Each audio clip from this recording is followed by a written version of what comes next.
سلام ګران لیدونکو د نن ورځې څو تازه او مهمه خبرونو ته ښه راغلاست. پاکستان د ایران له لارې افغانستان ته خپلې میوې لیږي. سرچینې وایي دغه پاکستاني کیلې لومړی د پاکستان څخه ایران ته ځي او بیا د ایران څخه د ایراني کیلو په نوم د افغانستان هرات ولایت ته په ډیر مقدار راوړل کیږي. افغان سوداګر وایي کوم کسان چې دا خیانت کوي باید مجازات شي. د دوی په وینا چې زموږ میوې په ټریلرو کې اوبه شوي خو د دوی میوې په اسانۍ راوړل کیږي. ملي دفاع وزارت وایي چې د 313 مرکزي قول اردو د سروبي درېمې پلې لیوا ځواکونو د کابل خاک جبار ولسوالۍ په دربند باټوخیلو تنګي کې د بي ام 21 روسي راکېټونو یوه پخوانۍ زیرمه موندلې ده. د یاد وزارت په وینا له دې زیرمې څخه 13 دانې د بي ام 21 دستګاه راکېټونه او 21 سرګلولې ترلاسه شوي دي. یا د دې ویشته د وړاندې هم دفاعي ځواکونو د هیواد په بېلابېلو سیمو کې د وسلو او مهماتو پخوانۍ زیرمې موندلې دي. کابل کې 19 کلنه ناوې په مرموز ډول وژل شوې. راپورونه وایي چې د فرخندې په نوم یوه 19 کلنه نجلۍ په کابل ښار کې په مرموز ډول وژل شوې ده.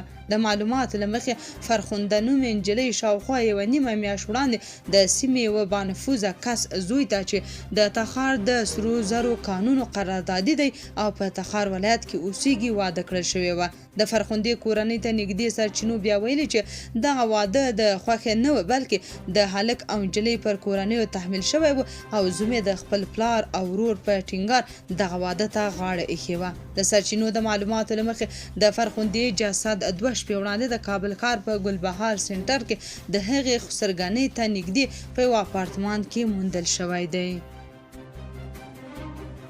خلیلزاد د پاکستان په پنجاب کې د داعش د یو مهم قومندان د وژل کېدو هرکلی کوي.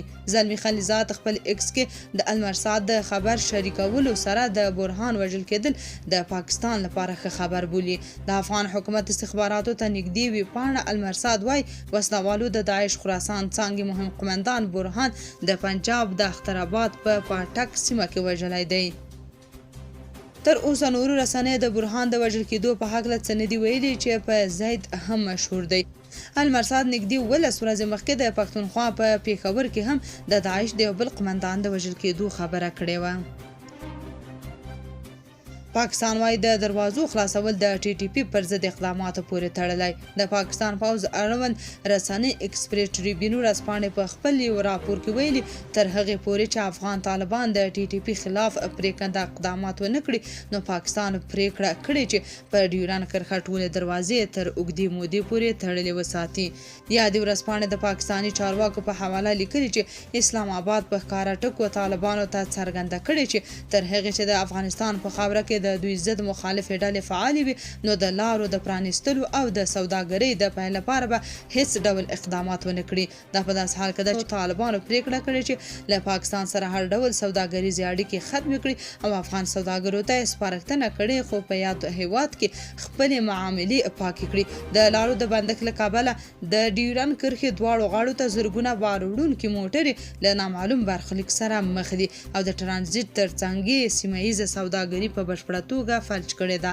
افغان حکومت بیا وایي ټي ټي پي د پاکستان داخلي ستونزه ده او پاکستان باید تجارت سیاسي نه کړي. ایراني ځواکونو افغانان وژلي.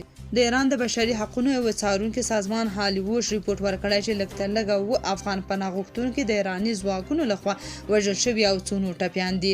دغه سازمان پرون په یو بیان کې ویلي چې پیښه د جمعې په ورځ د سیستان بلوچستان اړوند سراوان سیمه کې شوې ده. په بیان کې راغلي چې ایراني پوځیانو د سپکو او درنو وسلو پر ډزو سره د افغانان هدف ګرځولي. سراوان چې له پاکستان سره ګډه پوله لري او د افغانستان له څو سرحدي سیمو سره هم نږدې ده. ایران ته د افغان کډوالو د اوښتو یو عمده لار بلل کېږي. هالیووډ همدارنګه زیاته کړې چې ایراني پوځیانو لسګونه افغانان چې ایران ته وراوښتي وو نیولي او په زاهدان کې د ریپورټ کمپونو ته استولي وو چې ظاهراً د شنبې په ورځ افغانستان ته لیږل شوي. هند کې چارواکي وایي په نوې ډیلي کې د تېرې اونۍ له خونړي موټر بم سره په تړاو یو کس نیولی. د هند څېړنو ملي اژانس ANI ویلي په برید کې کارېدلی موټر د نیول شوي مشکوک سړي په نوم ثبت و. هندي چارواکو دا سړی پر ځانمرګي برید له تورن شوي کس سره د سیسه کې ښکېل بللی. چارواکو ویلي دا مشکوک کس د هند تر ادارې لاندې کشمیر کې اوسېده. پاکستاني سوداګرو د لارو تړلو له امله پر خپل حکومت فشارونه زیات کړي. د خیبر پښتونخوا د سوداګرۍ او صنایعو خونې چارواکي وایي چې له افغانستان سره د سوداګریزو لارو بندېدو له امله پر اسلام آباد فشارونه ورځ تر بلې زیاتېږي او هیله لري چې دغه فشارونه به ګټوره پایله ولري. ورته مهال د دواړو غاړو سوداګر وایي چې د لارو بندښت زرګونه کارګر بېروزګاره کړي دي.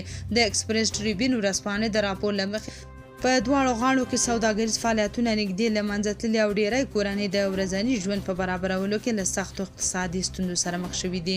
د خیبر پښتونخوا د سوداګرۍ او صنایعو خونې رئیس یوسف افریدي افغانستان انټرنیشنل ته ویلي چې د تګ راتګ دروازې لا هم تړلې دي او د لارې په اوږدو کې د موټرونو اوږده کتارونه ولاړ دي او کاروبار په بشپړ ډول بند شوی دی. اسلام آباد، تورخم، خرلچي، غلام خان، چمن او انګور اډې ټولې دروازې تړلې دي او د لارو تړلو پاتې کېدو دغه لړۍ اوس 5مې اونۍ ته هم وغځېده. د پاکستان افغانستان په لویه لار د جمرود او لنډي کوتل سیمو کې د بار وړونکو موټرو اوږدې لیکې جوړې شوې دي.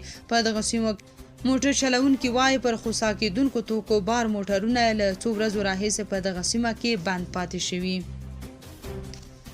د اسرائیلو په تازه برید کې 3 فلسطینیان وژل شوي. د یکشنبې په ورځ اسرائیل د غزې ښار د خان یونس په ختیځه برخه برید وکړ چې له امله 3 فلسطینیان ووژل شول.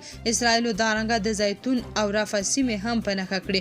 دا په داسې حال کې ده چې د تلې په 18مه د اوربند له پیل راهیسې اسرائیلي ځواکونو لږ تر لږه 204 فلسطینیان وژلي دي.